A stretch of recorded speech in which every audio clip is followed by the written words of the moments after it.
सबसे पहले तो मैं अमर उजाला का हृदय की गहराई से धन्यवाद व्यक्त करना चाहूँगा कि अमर उजाला द्वारा जो ये अनुपम तरीका आज एक जो अमर उजाला संवाद के माध्यम से इतने बड़े बड़े शिक्षाविदों के बीच में हमें रहने का सौभाग्य प्राप्त हुआ।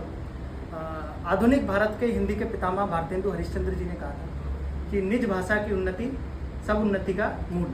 अर्थात अगर हम अपना उन्नति करना चाहते हैं, अपना विकास करना चाहते हैं, तो हमें निज भाषा की उन्नति करनी पड़ेगी। जो हमारी मूल भाषा है उसकी उन्नति करनी पड़ेगी। और हिंदी कोई भाषा, केवल भाषा तो है नहीं, हिंदी तो भारत की चेतना है। हिंदी तो वह भाषा है जो पूरे इस राष्ट्र को एक धागे में पिरोकर रखती है। वो भाषा हमारी हिंदी भाषा है। हिंदी भाषा वो भाषा है जो दक्षिण को उत्तर से, पूरब को पश्चिम से जोड़ने वाली जो भाषा है वो हमारी हिंदी भाषा है। और भाषा का जब हम उत्थान की बात कर रहे हैं, आज हम डिजिटलाइजेशन की बात कर रहे हैं, आज हम देख रहे हैं कि किस प्रकार से हिंदी के सामने जो चुनौतियाँ हैं, तो मेरा ये मानना है जो सबसे बड़ी चुनौती आज हमारे हिंदी के सामने है वो है कि हमारे शिक्षा व्यवस्था में इतने बड़े बड़े शिक्षाविद हमारे मध्य में उपस्थित हैं। तो जो शिक्षा व्यवस्था में जब हम परिवर्तन करेंगे, क्योंकि जब भी हमारे देश में बड़े बड़े आंदोलन हुए, आज़ादी का आंदोलन हुआ, हमने इतनी बड़ी बड़ी लड़ाइयाँ भ्रष्टाचार के खिलाफ लड़ी, तो उसकी जो लड़ाई थी उसकी शुरुआत किसने करी? इस देश के युवा ने।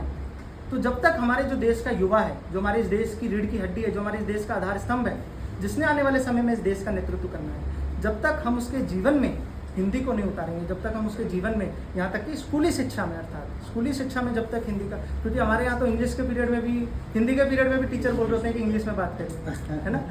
तो जब तक हिंदी जन जन तक नहीं पहुँचे, क्योंकि ये तो भाषा है, भाषा को जीवित रखने का एक ही तरीका है कि हम सब उसमें वार्तालाप करें। हम जब फ़ोन चलाते हैं तो फ़ोन में हिंदी को महत्वता दें। इसीलिए जब हम कोई चीज़ टाइप करते हैं, कोई चीज़ लिख रहे हैं, तो हिंदी के माध्यम से लिखें। और हिंदी कोई आज की भाषा तो है नहीं। हिंदी देश की सबसे वरिष्ठतम भाषाओं में से एक है, जिस भाषा में 2.5 लाख से ज़्यादा मूल शब्द हैं। जो भाषा 8वीं शताब्दी से भी पहले से, कई हज़ारों वर्षों से पहले बोली जा रही। मेरे से ज़्यादा इतने बड़े बड़े शिक्षाविद यहाँ पे बैठे हैं, वो मेरे से ज़्यादा बेहतर इस विषय पर बताते हैं। तो हम सबको ये समझना होगा कि हिंदी के उत्थान के लिए, हिंदी के कल्याण के लिए हम सबको एक संकल्प लेकर, एक बीड़ा लेकर आगे बढ़ना पड़ेगा। अपने जीवन में, अपने निजी जीवन में हिंदी को उतारना पड़ेगा।